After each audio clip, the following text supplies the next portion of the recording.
Welcome to What the Fork Wednesday, the day we stop pretending life is behaving and finally talk about the moments that made us still stand still. Like, how you gonna do me like that, huh? So, if something hits you sideways, caught you slipping, or made you question every decision you made in the last 10 years, baby, pull up a chair. You're in the right place today.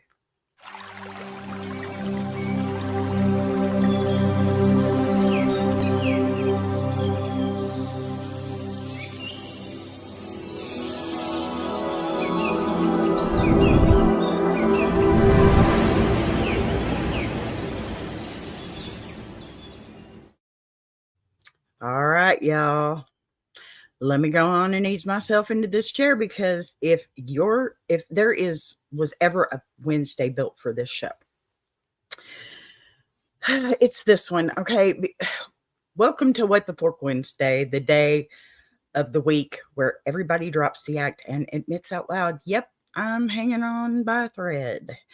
Because listen, I don't know who designed the work week, but they had some nerve putting Wednesday dead in the middle like a speed bump with an attitude problem. Okay.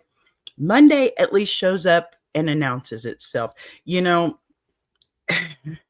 you know what you're dealing with, right? Tuesday tries to be productive, but Wednesday slides in quiet. It taps you on the shoulder and whispers, "You good?" Knowing damn well you not. Wednesday's got that sneaky little spirit where your coffee machine decides to malfunction. Your dog want to act brand new. Somebody at work sends you an email with a word per my last message in it. And right when you take a deep breath, here comes life running up talking about, "Hey girl, hold this real quick." And it hands you a whole new mess you did not order. That's the thing. Nobody prepares you for the Wednesday moments.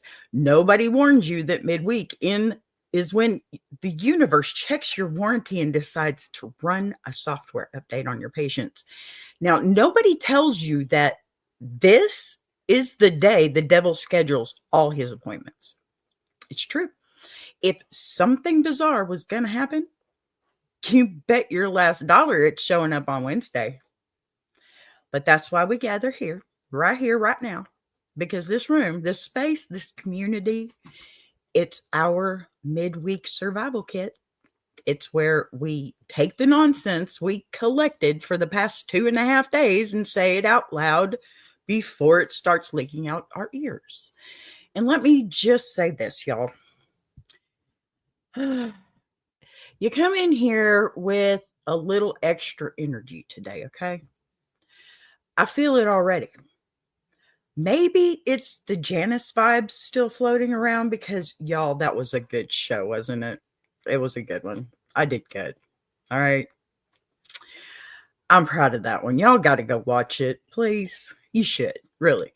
Now, listen, I feel this already. Maybe it is the Janice, but maybe it's because the universe been playing too much games with me today. And giving me way too few instructions to play the game. But whatever it is, I can feel the tension and the confusion and the "I wish somebody would" hovering over the, chat already. It'd probably be me. I'm just waiting for another dude to come in here so I can kick him out. That was kind of empowering, to tell you the truth. Yeah, I'm not going to backslide on that. Okay, you know what? It's perfect because What the Fork Wednesday ain't about being polished. It ain't about pretending you're okay. It's really not about acting unbothered, okay? This is the one day of the week where you show up with your hair in a bun, your soul a little sideways, and your patience is held together with dollar store tape. And this room says, "Girl, same." Let's talk about the fact that this week has been moving funny from the jump, right? Y'all ever have one of those weeks where everything looks like it should be smooth, but every time you turn around, something tiny goes wrong? Not big. No. Tiny wrong. Just wrong enough to irritate your spirit, but not dramatic enough to justify cussing anybody clean out. Although I know we'd love to. Don't get me wrong. So now what I'm not going to do today, knowing good and well you're about to do something, because people, places, and situations be trying you since sunrise, right? Baby, that's why this show is important, because in here, you don't have to pretend. In here, you don't have to hold it together. In here, you can say, nope, not today, not me, not my ministry, not you, Satan, and not my monkey, not my circus. In here, you get to breathe again. I hope. That's what I'd like for you. And listen, after the last 24 hours, after the churn, the climb, the analytics waking up, the live showing up early like it had a key to the house, today already got a different beat to it. It does.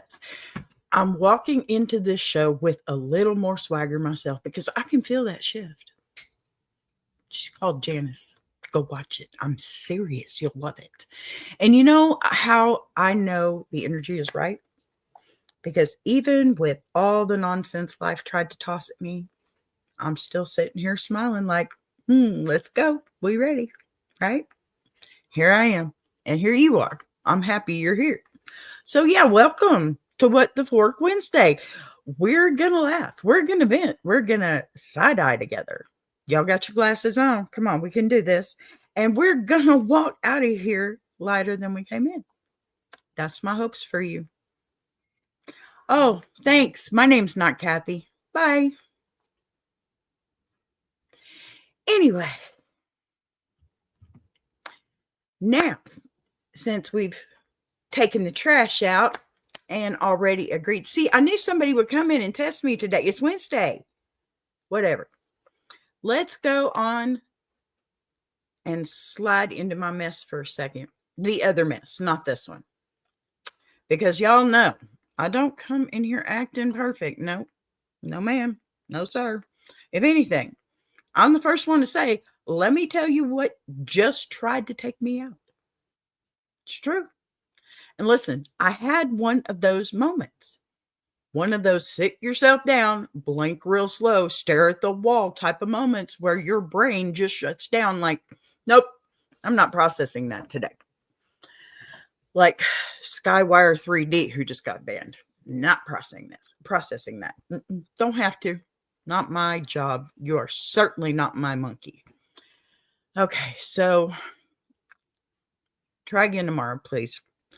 You ever have something happen that ain't big enough to ruin your life, but is big enough to ruin your morning attitude? Something so small, but so stupid that you just stand there like, now I know this ain't what we doing. I know this is not my life, not my watch, not on my show, Skywire 3D. Leave me be.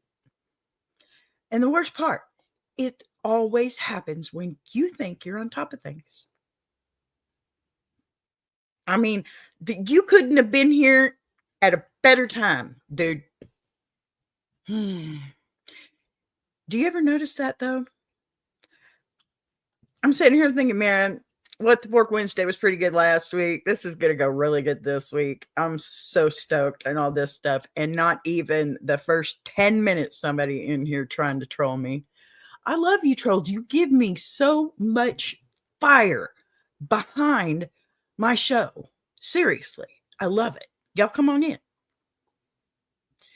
Now, all right, I got this. Look, here comes life around the corner with a little speed bump just for me, right? A personalized inconvenience, a custom-made irritation named Skyward. Skywire 3D, whatever that means. And when it hit me, oh baby, it was a full-on what the fork moment. The kind where you look around like you're expecting hidden cameras. It's the kind where you almost want to call customer service on the universe. Like, hi, yes, I'd like to file a complaint, universe isn't spinning my way. Could you fix that, please? Yeah. So pull up, pull up a chair, y'all. I'm about to tell you just how it went down. Okay. And trust me, you're going to feel this one in your spirit. All right. Now, let me go on and break it down a little bit because the way this week tried to set me up, hilarious, absolutely hilarious. Now, I've been running on fumes the last few days, the last few months, right? Not empty, just fumes. Like the little gas light wasn't blinking anymore. It just gave up and said, good luck, girl. That's it. And I'm sorry, but that's probably, I should go back and say years, because that's just how I roll. I'm a workaholic, and I've also got ADHD, which makes me work on 50,000 things without finishing them first. So I do try. I do. I really try. But I finally get myself together, I get some sleep, not great sleep, but better than nothing, right? And I wake up telling myself, okay, B, today we're going to be productive. Today we're going to breathe. And you know what? Today the universe is going to mind its business because I got work to do. And I don't mean the iron sharpening iron universe, which you should definitely go see. Yeah. Okay. Today I'm going to be productive. No. I said that with my whole chest. And the universe said, bet. First thing in the morning, I'm already moving slow. Okay. It's just a given. I'm old. I've accepted that the best way I'm going to. But, okay. So I grabbed my laptop, right? Feeling good. Feeling hopeful. Open up Canva like it's about to do a big thing. And boom. It glitched. Again. Thank God I was done with Janice already. But I was working on the next one. Yeah. This thing glitched again like it caught a demon in the wiring. Okay? I'm talking black screen kind of glitch, rainbow wheel, everything freezing like it owed somebody. Okay? And I'm staring at it like, again, really? How are you going to do me like this? I literally just got out of bed. Let me live, please. Let me live. I just need to do my job. And you know what? When something technical goes wrong first thing in the morning, it hits different. It hits you right in your soul. It doesn't just irritate your mind. It irritates your whole spirit, your whole being, because now you're sitting here like, oh Lord, this is the tone for the day. Please don't let this be the tone for the today. But no, I breathed, take a deep, deep breath, stayed calm. I restart the whole thing like a responsible adult would do. And baby, when it came back on, I realized the one file, the single bitty file that I needed, just like yesterday, the one file I spent hours on last night, the one that had me crying, pacing, praying, was missing, gone, deleted again. Can you believe I've gone through this 2 days in a row now? I just sat there with my mouth open for a good 10 seconds, right? Just, are you kidding me? Not moving, not blinking, just processing the betrayal, okay? Because I put work into that. And it happened for the second time now. I put heart into that and it's gone again. I sacrificed sleep for that. And now Canva wants to act like it didn't know me. Oh, no. Oh, hell no. Mm-mm. So here I am, sitting like some abandoned character from, a telenovela, whispering to the ceiling, you cannot be serious right now. I know you guys have done that too. Believe me. I know you've done it. Monday, Tuesday, Wednesday, Thursday, Friday, Saturday. You've done it, right? You cannot be serious right now. I am flipping through the folders, going to try and find the trash yet again because for some reason, they keep moving this stuff on Canva. I don't know why. I love you, Canva. You've been a great friend, but I like the tools that I pay for to work, right? Yeah. Okay, I'm already rewriting my whole day in my head, thinking, okay, well, here we go. And this time I really lost it.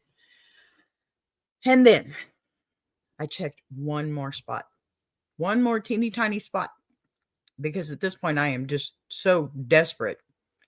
And guess what was freaking sitting there, people?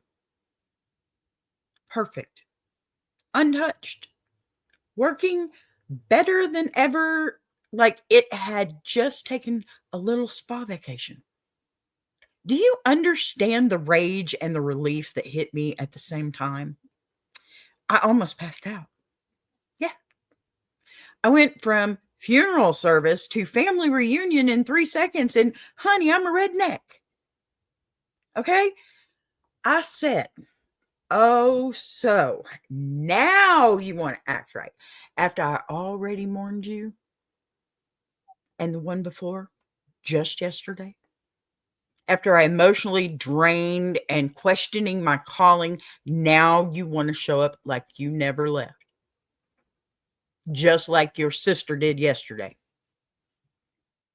Y'all, I'm feeling played.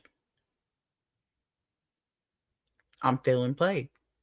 I felt spiritually punked. And I just sat there like, is this my life? Is this my storyline? But here's where it gets even more ridiculous. Because now that my file is magically back from the dead, I'm feeling myself again. I'm thinking, okay, maybe today ain't so bad after all. Maybe the universe was just warming up, so I go to make my coffee. Y'all, I don't know who needs to hear this, but the devil absolutely lives inside household appliances, okay? Because that coffee machine took one look at me and said, no, it sputtered, it clicked. It made that little choking sound like it swallowed a Lego. And do you remember yesterday's story? How my coffee machine had messed up? Yeah, this was a new one. Yeah. Hadn't even made a pot of coffee yet. I put it on the counter this morning.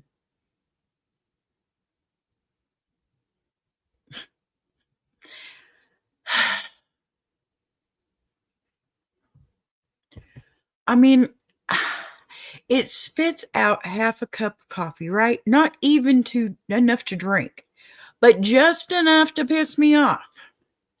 Now I'm standing in the kitchen, holding this sad little half cup like, how am I supposed to survive this today? What am I supposed to do with this? Sip it like it's communion? Fine, whatever. At this point, I'm already numb. Okay. Hey, Patty. The devil is alive and well in your freezer. I can relate. I hear you, honey. I hear you. And Olga, is that you, honey? I'm so good to see. It's so good to see you, honey. Olga Furt. Yes? All right. Oh. So I sit down, half caffeinated, emotionally unstable, and ready to work. And then I start noticing everything around me acting up. Coffee. Yes, good coffee. You okay, Olga? I think we got a little bit of a thing going on with your phone, sweetie. I'm so happy you're here, though. Okay. I sit down, half caffeinated, right? Emotionally unstable, ready to work. And then I start noticing everything around me just acting completely off. The phone's glitching. What? Notifications coming in late. Wi-Fi stuttering like it's shy. StreamYard suddenly decides it wants to think about things before it loads up. I'm sitting there like, okay, who hacked my life? Who unplugged something important? Who touched the universe router? Sorry, that's my dogs. I have to slap the bed at to get them to stop. And then here comes the cherry on top, and it's not the dogs this time. I go check my analytics, thinking, hi there, Big Jack. Good to see you too.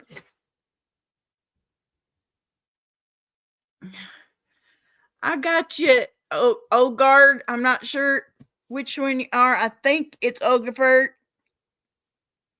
I don't know what you're saying, honey, but you're spamming me. Anyway, y'all, the long form.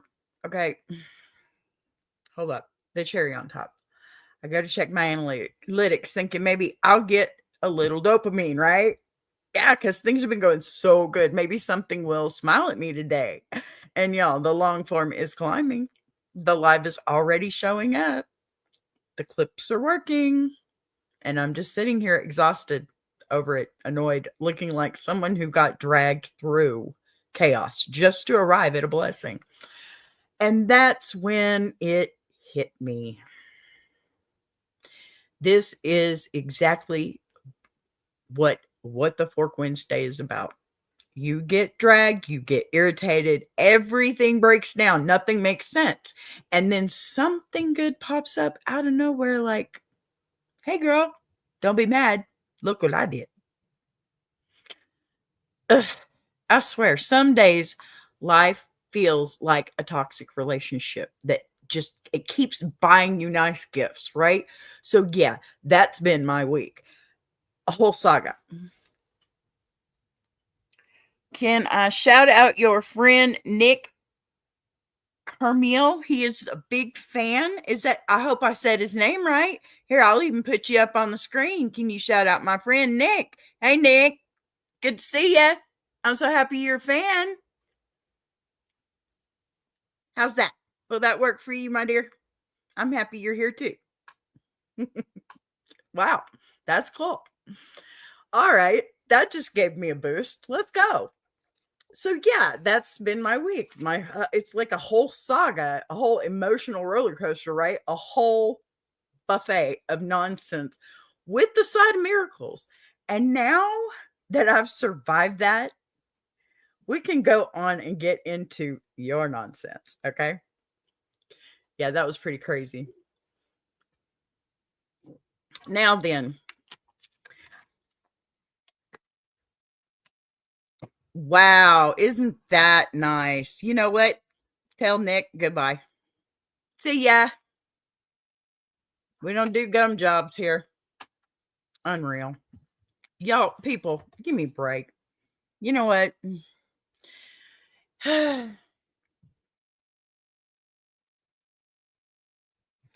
I don't know who you are, but I really, really wish you'd chill. Anyway, y'all ain't messing me up. I know you think you're trying, and with Fork Wednesday, sure. He's a W. What's a W? A weirdo? A Wednesday? Yes, that's what he is. I'm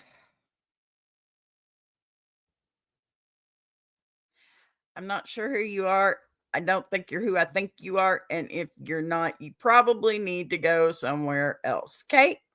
We're not talking about gum jobs on this show. Thank you. Now then, what I've unpacked. Okay, look, I have your bless your heart later. I don't know why we're going through all this mess right now, but it's probably because it's Wednesday, right, y'all? Okay. Not that I've unpacked the circus that tried to take me out this week. Now that, not that, now that. You people got me ready to duke it out. Okay. Don't look away now. Don't sip that coffee too fast. Okay. Because I see you. You ever notice how right when you finally catch your breath, somebody else in your life or your chat pops up holding a whole emotional suitcase they packed in your closet? And they say it real sweet too. B, can I talk to you? And that's when you know Somebody's about to hand me a problem they already tried to fix with duct tape and denial. Now, my loves, that is where Bless Your Heart comes in. I'm trying to get my brain back about me, y'all.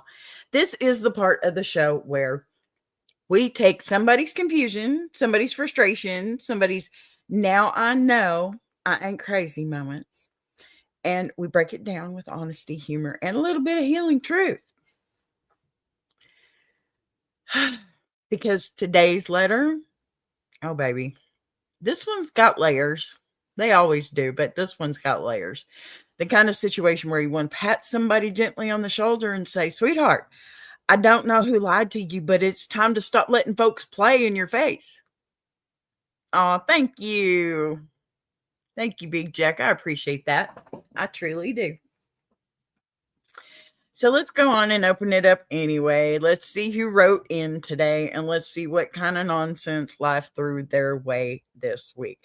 And yes, you guys, it's another AI letter because I got to save my voice. I can't, as wives, we want to do the best we can for our husbands, but giving up my voice is not one of the things I'm prepared to do, even though that's probably his most biggest ask of me. Nope, we're doing it this way, though. Are y'all ready? We got our Bless Your Heart letter. Here we go. Dear B. Girl, I need you to grab some holy water, a notepad, and maybe a lawyer, because I'm about to tell you about the circus living in my guest room.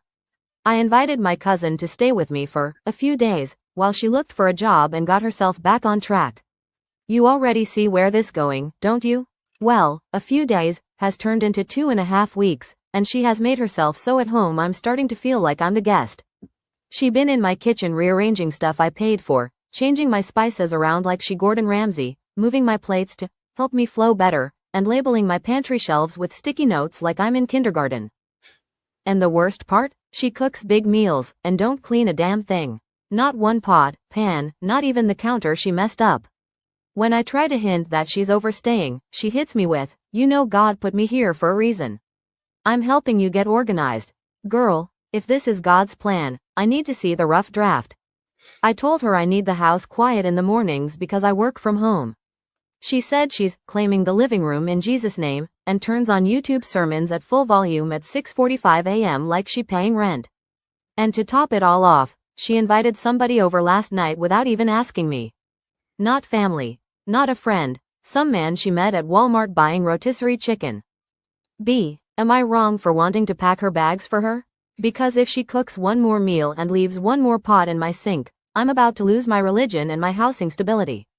Signed, please evict my cousin in Jesus' name. Okay. Wow, y'all. I'm going to have to take that banner off. I don't know why that banner has a problem. All right. Sweetheart, let me go on ahead and settle myself before I unpack this, because the level of chaotic energy coming off that letter is the kind of thing that starts as a funny story, but by the end, it has your blood pressure tap dancing on your forehead. Okay. And what struck me first wasn't even the cousin, it was you sitting there in your own home, feeling like you needed to shrink into a corner just to keep the peace with someone else. Spread themselves out like they were auditioning for a documentary called How I Took Over a House in 12 Days or Less. And that feeling you've been holding in, that slow creeping exhaustion that shows up when you start tiptoeing around someone who's supposed to be a guest in your own home.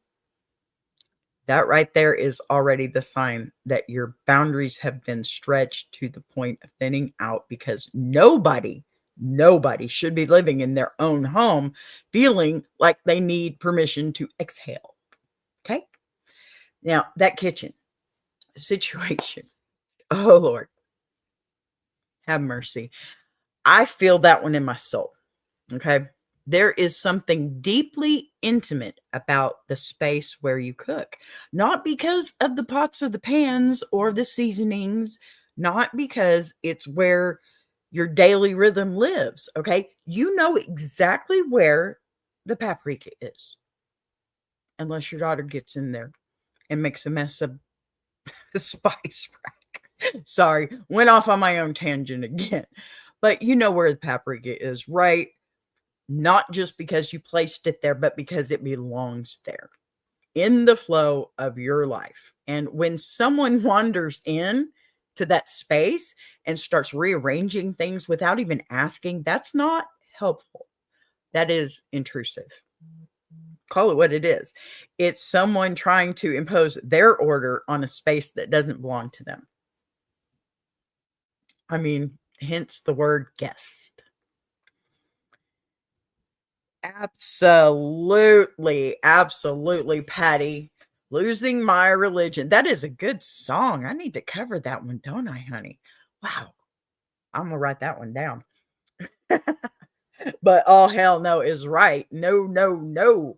And when somebody wanders into that space and starts rearranging, it's crazy. It's someone trying to take your space. It creates this subtle, constant irritation because now every time you reach for something, it's not where your body expects it to be. Bye-bye. That's another one. I don't care. I'll kick you all. Be nice or be gone. Now, as they shift things around, what they're really shifting is your ability to move comfortably in your own environment. And it creates this subtle, constant irritation because now every time you reach for something, it's not where your body expects it to be, right? I expect it to be there. I do. It's the psychological equivalent of stepping off the last stair you didn't know wasn't there. How many times have y'all done that? I know I've done that a couple of dozen times just in the last week. Heck, just on last Sunday when I was working. When a grown adult prepares a whole meal in someone else's house and then leaves the aftermath sitting there like a crime scene waiting for investigators, what they're communicating loud and clear is that they expect you to complete the task they start. That's not just inconsiderate, that's entitlement. That's someone who has assessed your kindness and decided it means she'll handle it. No, no. It places you in the position of the caretaker while, hi, niecey plus sister. Good to see you, doll. I missed you this week. You doing okay? My opinion about Black people, I will tell you, they bleed the same color I do. That's all you need to know. I love all colors.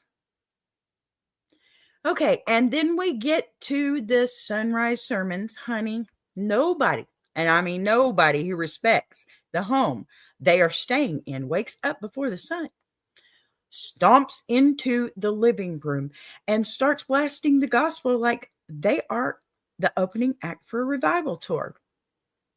Okay, honey, I'm glad you're okay. Yes, I do think it's a pretty general statement. I also think it's off topic. And if you knew who I worked with on YouTube, you would understand that I don't have to say a word. I don't have to answer that question. And if you're here to ask me these questions to try and get me riled up, it's not going to work. I'm here to do a show. Okay. You don't want more than a general statement, go find somebody else that doesn't mind spouting off crap that is not on the same topic as their show. Now, thank you. Drive through. All right. So it volume. I want y'all to hear this one. I'm going to pull this one out real good. Okay. Volume is a form of dominance. It fills a room before anyone else gets the chance to. When someone uses noise like that, what they're really doing is claiming territory. Trying to, anyway. Now, because people who feel like guests have like guests, they stay quiet, they stay aware, they stay considerate. People who feel like owners make noise without checking, yeah, boots, big boots. I'll take boots. I like boots. But, people who feel like owners make noise without checking. This woman has transitioned out of guest energy and fully into I live here now energy. Okay. And she wrapped it in religion to make you feel guilty for noticing. Now, baby, when I got to the Walmart, man, I had to sit back in my chair, y'all, because that is not just inconsiderate. That is reckless. Bringing a stranger into your home, a man she met buying a rotisserie chicken. And if your space is a public lobby and not the place where you eat, sleep, work, exist, that is a violation on a whole different level. Your home is your protection. It is your sanctuary. It is your boundary between you and the rest of the world. When she walked someone into that space without your consent, she wasn't just crossing a line, she was erasing it. She made a choice on your behalf in a place where she had no authority. Okay. And here is the truth we need to talk about. She knows exactly what she's doing. People don't slide into comfort by accident, okay? They ease their way in. One small assumption at a time. First, it's moving things in the kitchen, then cooking and not cleaning, then taking over the morning soundscape, then inviting people over. And before you realize it, she has promoted herself from temporary guest to owner of the property. Meanwhile, you're the one shrinking into corners, adjusting your routine, biting your tongue, trying not to explode because you don't want to be the bad guy, right? But here's what you need to remember, please. Enforcing a boundary does not make you the villain in somebody else's story. It makes you the protector of your own. And there comes a moment in every situation like this where your spirit starts whispering first, then nudging, then shouting, I cannot live like this, right? And that is where you are. You are not being mean. You're not being impatient, and you're not lacking compassion. Family squatter. There you go. That's a good word for it. I like that term. You are simply walking up to the realization that your home has become a place where your comfort is secondary to someone else's convenience. That's not what we do. We don't do that, right? You have given her generosity. You have given her safety. You've given her space to regroup, and she has taken all of those gifts and built herself a throne. No, now it's time to take your house back. You can sit her down in a calm voice, not an angry voice, not a frustrated voice, just calm and firm, and say, this was temporary, okay?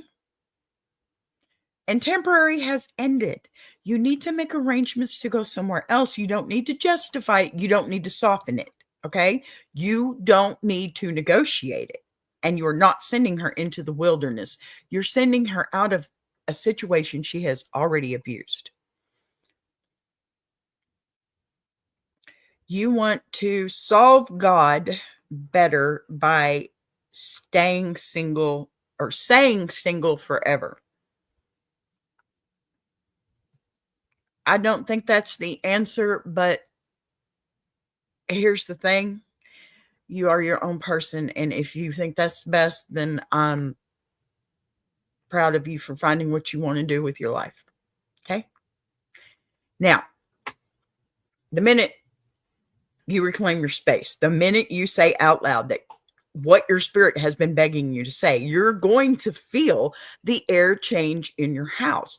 That weight on your chest will lift. Okay. That irritation humming under your skin, it'll ease. Okay. That weight on your chest is going to lift off. It is. Seriously. Peace will return to its rightful place in your home because peace knows when it is welcome and when it has been suffocated. You know that. You deserve to feel safe, comfortable, and in control in the space where you live, where you created. Your cousin has shown you she cannot coexist with your boundaries. And that means it's time for her to go. I'm sorry, it seems kind of harsh. It really does. But she'll thank you for it later. And yes, that sounds cliche, but it's true, right? It's true. That's how it goes. Now, every time we finish one of those bless your heart letters, I always feel that shift inside me, that moment where everything goes from loud and chaotic and funny to, something quieter, something that sits deeper under the skin. And I think that shift is important because life is not made out of one kind of story. And I think that shift, it shows you which is which. We get the wild ones that make us shake our heads and laugh because, good Lord, people out here doing anything they can, but what they should. Then we get the ones that don't make noise at all. The ones that creep into your life slowly, like, dust settling on shelves and you didn't realize hadn't been touched in a while. So those are the gravel road moments, right? The ones where you can't dance around the situation or joke in a way or pretend it's not happening. These are the stories written by people who are tired, people who have been carrying something so long it's shaped their posture. People who wake up every day knowing they have to push through something heavy that nobody else sees. And I think there's a different kind of bravery in that. Not the bravery of standing up to somebody loud, okay? But the bravery of waking up every morning and convincing yourself to keep going, even when the road feels like it's made of broken glass and the world keeps asking you to walk barefoot. That's why we do this segment, okay? Because somebody out there has been holding their breath through a situation they don't know how to escape from, and they're not looking for entertainment. They're looking for direction. And if there is one thing about a gravel road, it's that it's never pretty. It's never smooth. But if you follow it long enough, if you listen to your own footsteps on it, eventually it leads somewhere softer. So let's go ahead and open today's gravel road letter with that in mind, because whoever wrote this didn't send it for laughs. Okay. They sent it because they're standing somewhere they don't want to stay. And they're hoping we can help them figure out which way the road bends next. Here's your gravel road. Dear B, I've reached a point where the silence in my own home feels louder than anything I could say out loud. I've been married for 12 years, and for most of that time I thought we were solid, not perfect, not movie perfect, but steady enough that I could trust the ground I was standing on. But over the past year something has shifted, not suddenly, not in one big explosion, but in these small, almost unnoticeable ways that started adding up until I realized I was living with someone who barely speaks to me anymore. We don't argue, we don't fight, we barely even disagree, we just don't talk. He comes home, gives me a tired smile, eats dinner quietly, and disappears into the bedroom or onto his phone. And I've been telling myself he's stressed, he's tired, it's work, it's life, it's everything except the thing I'm afraid it might be. That he's drifting away from me and doesn't know how to say it.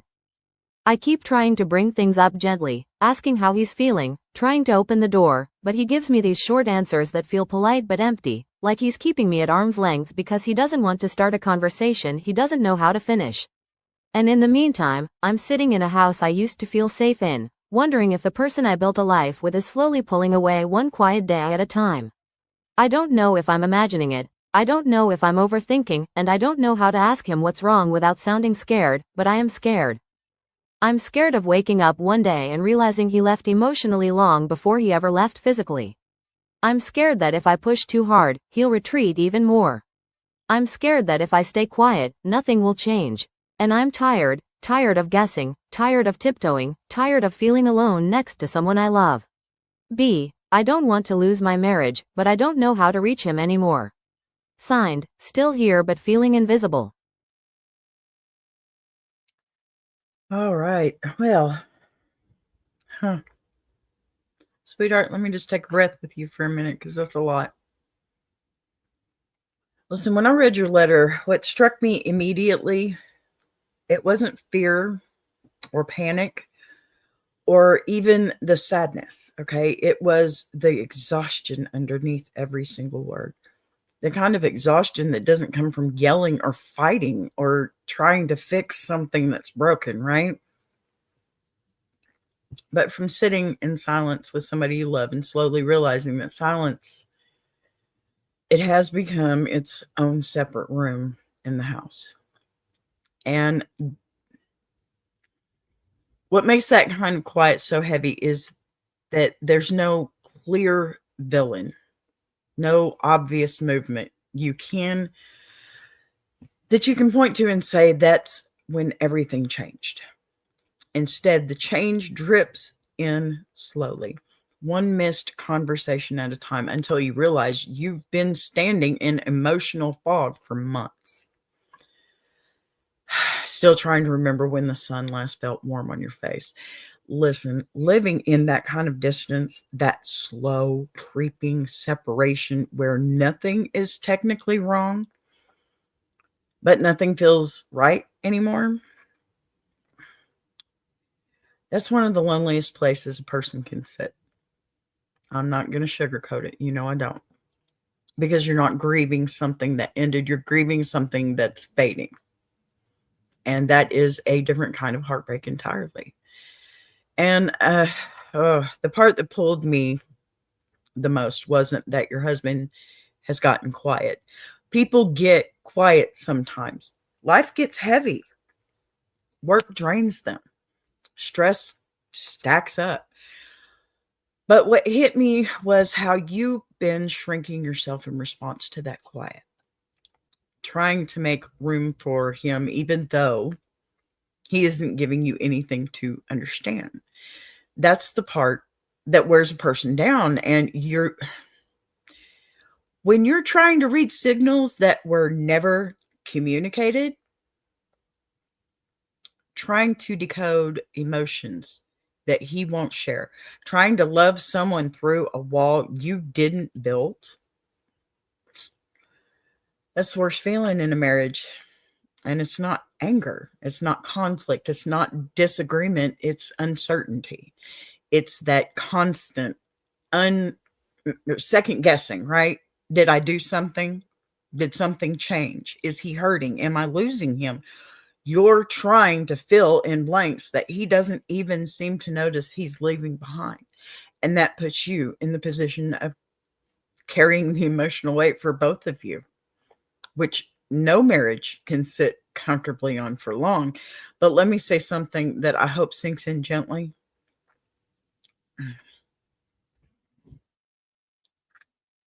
People don't emotionally withdraw for no reason. Okay. Sometimes they withdraw because something is wrong inside them that they don't know how to articulate. Sometimes they withdraw because they're overwhelmed, overstimulated, burnt out, and the thought of one more conversation, even with someone they love, it feels like running a marathon on tired legs. And sometimes, yeah, the withdrawal, because they are drifting away emotionally. Not because they stopped loving you, but because they don't know how to reconnect with themselves, much less with you. Now, silence can come from deep hurt. We know this. Or deep confusion, deep avoidance. And the heartbreaking part is that partners feel that silence like rejection, even when it wasn't meant that way. Now, here is what you need to hear clearly. You are not losing your mind. No, ma'am, you're not. You're not imagining things. You're not being dramatic. We're noticing the emotional shift between you and your husband when you love someone deeply and share a life with them. You feel changes in their energy faster than anybody, right? You can read them better than they can read themselves. If something feels different, it is different. Even if he can't or won't say it yet, your intuition is not overreacting. Your intuition is responding to the emotional climate of your home. And you've been trying to approach him gently, hoping softness will draw him out, hoping kindness will open him up, hoping that patience will encourage him to take the first step. Those are beautiful instincts. But the problem is this: you cannot bridge a gap that you are on. And you're not the only one acknowledging that it exists. You cannot fix a conversation that one person refuses to enter. Big Jack says sometimes people want to talk, not debate or preach to. Very true. Very true. You know, and I say this about men. You can't drop things on them and, because it's an overload. There are women out there too. You can't drop a whole bunch of stuff on me either. It's just on top of ADHD, that's like putting sugar cubes on top of a mountain of sugar. It just don't work. And it just makes it worse. And it makes me ping further. It's just, those are beautiful instincts. Seriously. You can't fix that conversation. Jesus saves. Amen. But that doesn't mean the marriage is over either. Okay. It doesn't mean he doesn't love you. What it means is this: silence has become the third person. Okay. The third person in your relationship. And silence is greedy, y'all. It feeds on avoidance. It feeds on fear and misunderstanding. And the longer two people avoid addressing the quiet between them, the more that quiet becomes the dominant language of the house. You're not fighting your husband. You're fighting the habit of not talking. So,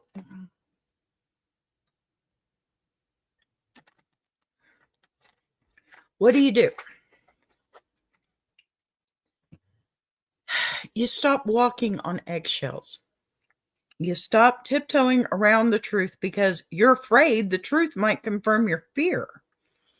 And listen, instead, you meet him at the place where honesty lives, not the dramatic, confrontational kind, okay? Not the emotional outburst, but the steady human kind.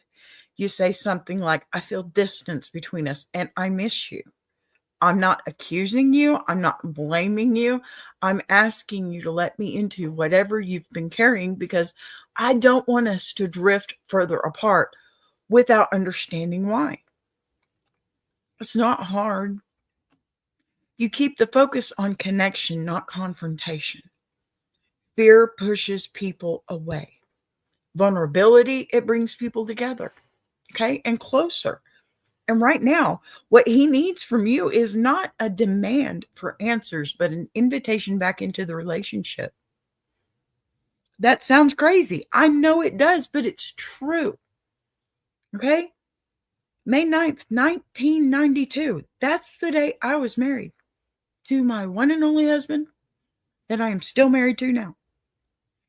I can tell you with much confidence, it's not as hard as you make it on yourself. Let me tell you something else, okay? Men, especially men raised to equate emotional expression with weakness, often retreat into silence when they don't know how to name their feelings. They shut down. Not because they don't love their partner, but because they don't have the language to process what's happening inside them. Okay? They don't. Okay, time out.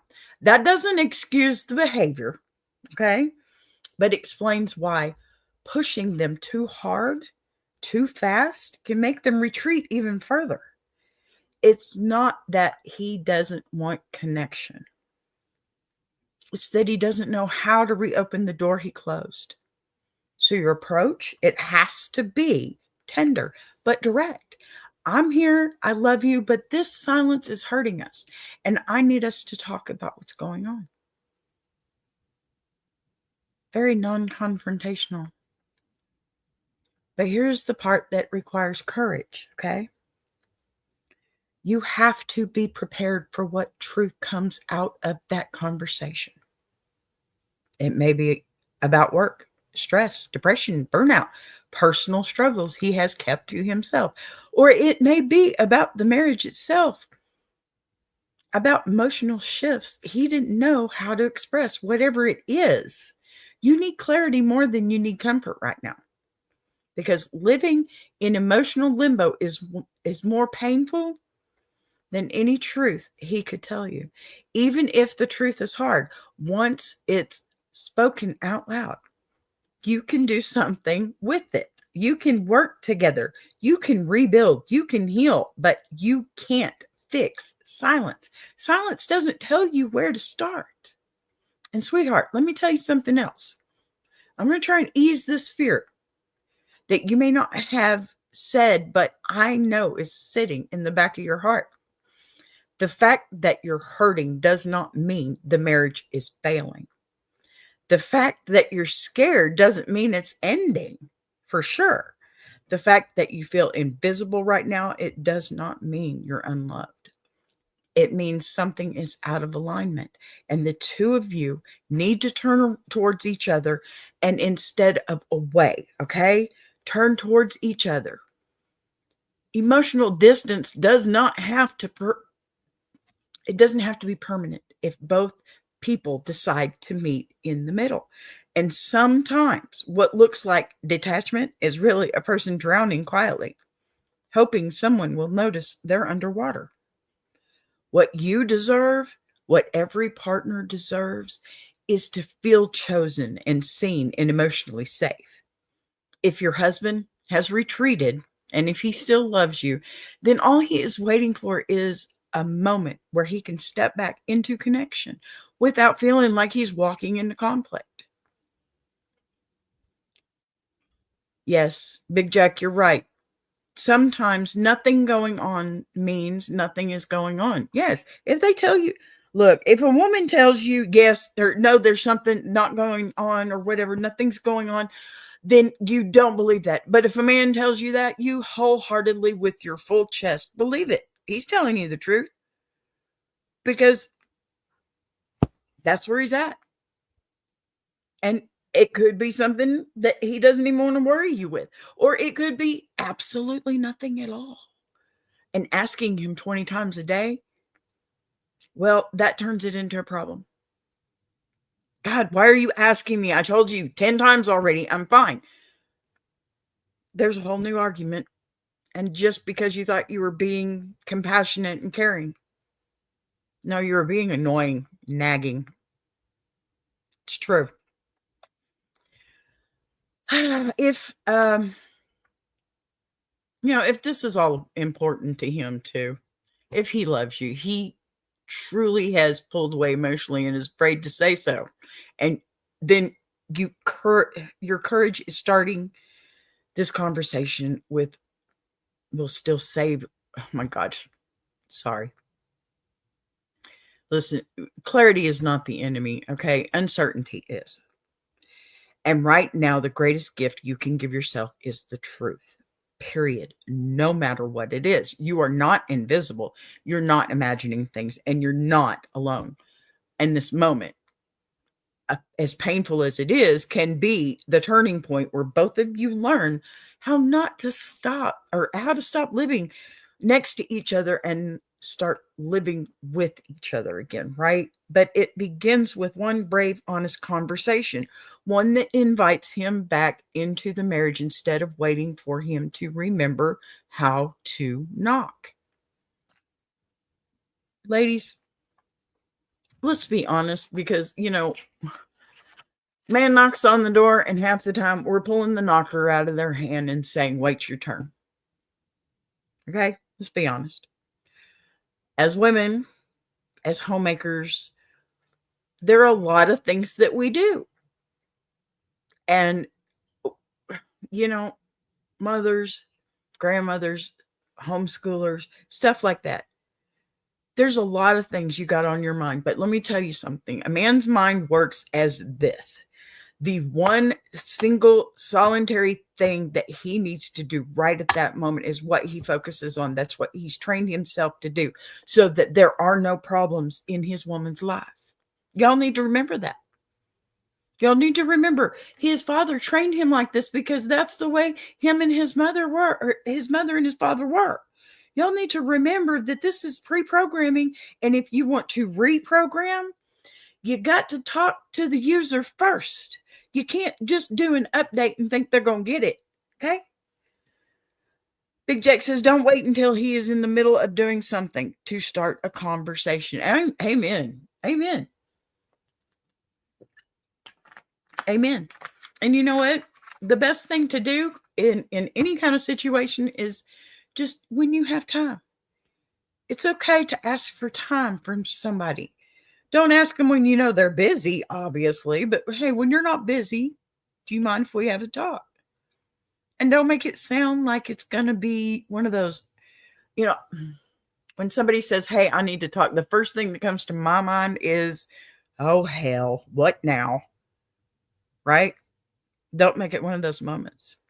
Hey, I just need to chit chat for a few things with you when you have time, or something like that. Don't make it so heavy. Every time I turn around, I'm catching myself before I walk in and say something to my husband.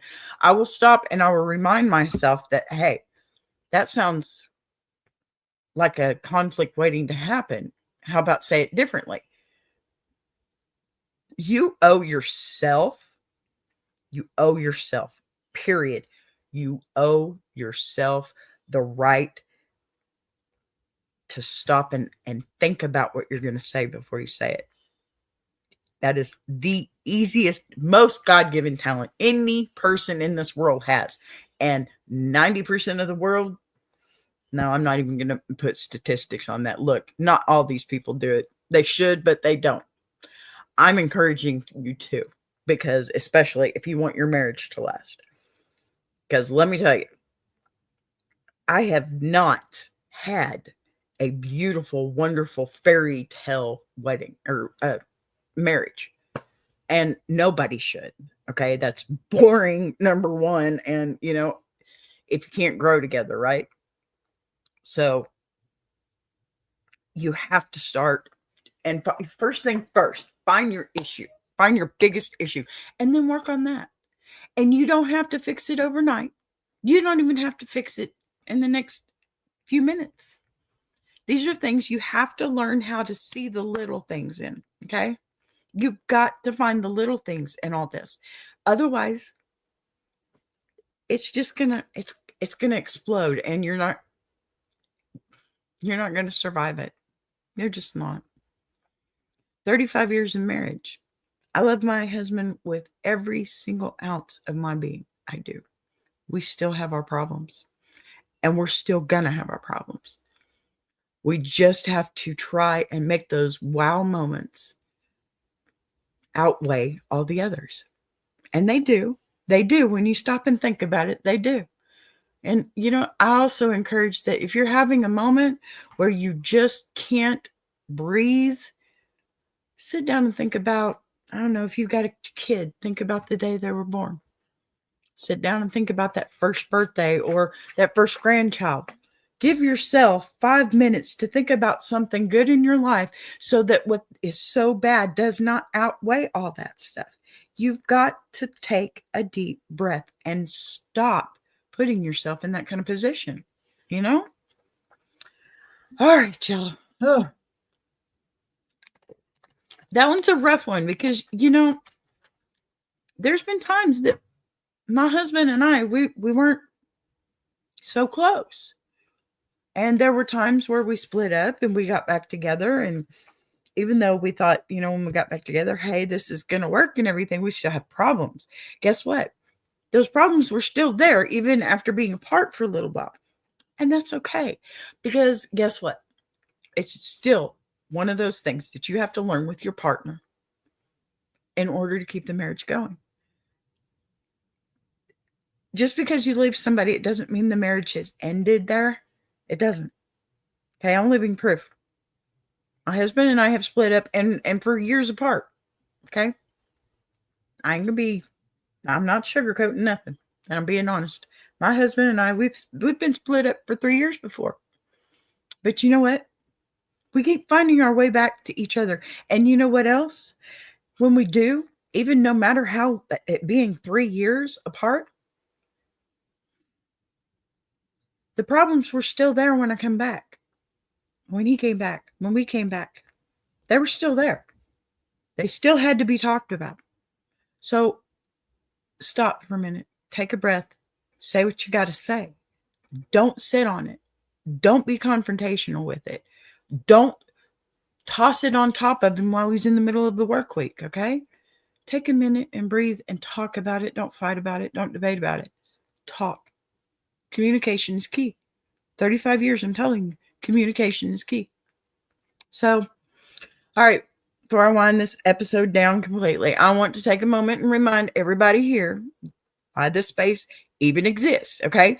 And what we're building together, because every single day at noon, whether we're laughing ourselves silly, okay, on Petty Monday, shaking our heads on What the Fork Wednesday, digging deep on Gravel Road, or getting blessed and roasted on Bless Your Heart, it all comes back to the same thing. This community shows up, okay? It shows up.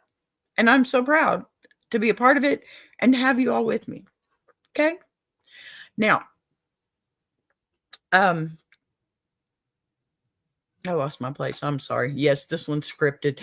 You show up for the stories. You show up for the wisdom. You show up for the chaos. And most importantly, you show up for each other. Seriously.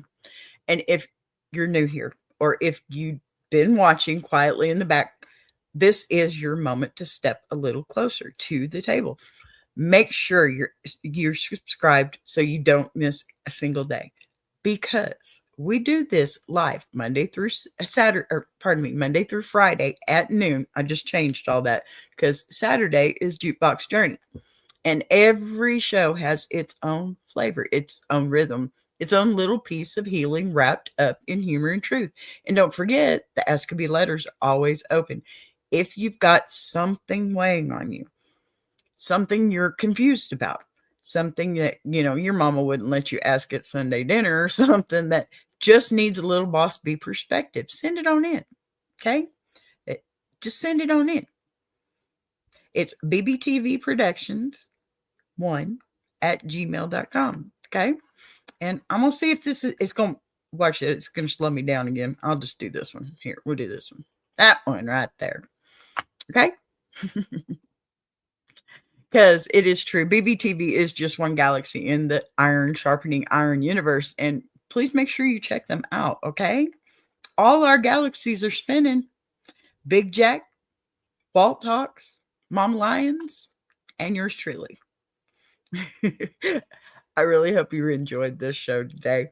And as I'm going to wrap it up, I just want to let this moment settle the way a good conversation does, okay? It's not rushed, not pushed aside, but given enough room to breathe so you can carry a little bit of it with you when you go today. Now, I'm so sorry. I will see you tomorrow, same time, same place, same hour, same beat energy. And until then, you guys, let's all grow and glow together. Right, Big Jack? Love you. Bye. How you like that?